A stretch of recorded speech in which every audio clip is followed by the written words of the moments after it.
అందరికీ నమస్కారం. ఈరోజు సౌందర్యలహరిలోని 65వ శ్లోకం గురించి తెలుసుకుందాం. ముందుగా అమ్మను స్తుతిస్తూ ఓ ప్రార్థనా శ్లోకం. ఓం శ్రీమాత్రే నమః. హ్రీంకారాసనగర్భితానలసిఖాం సౌః క్లీం కళాం బిభ్రతీం సౌవర్ణాంబరధారిణీం వరసుధాధౌతాం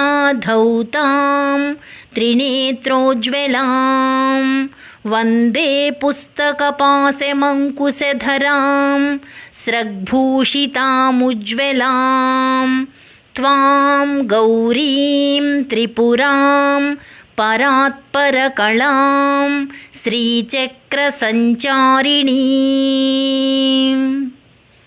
ఇప్పుడు సౌందర్యలహరిలోని 65వ శ్లోకం.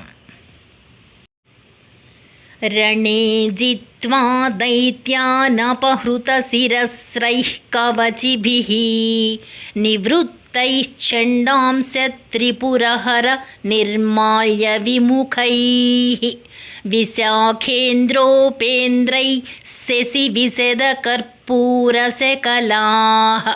విలీయంతే మాతస్తవ వదన తాంబూలకబళాః. ఈ శ్లోకం యొక్క అర్థం ఏమిటంటే,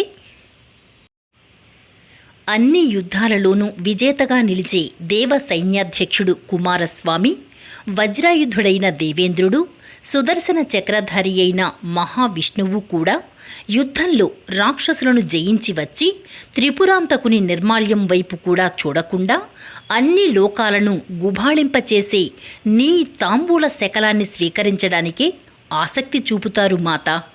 ఓ తల్లి, యుద్ధంలో రాక్షసులను జయించి శిరస్త్రాణాలను తీసి కవచము ఇంకా ధరించి ఉండి చండు అనే ప్రమథుడు శివుని యొక్క నిర్మాల్యాన్ని అనుభవిస్తున్నాడు. కుమారస్వామి, ఇంద్రుడు, ఉపేంద్రుడు మొదలైన వారు చంద్రునిలాగా స్వచ్ఛము నిర్మలము అయి కప్పూరపు తునకలు గల నీ తాంబూల కబళమును తీసుకుంటున్నారు. రేపు 66వ శ్లోకం గురించి తెలుసుకుందాం. ఓం శ్రీమాత్రే నమః.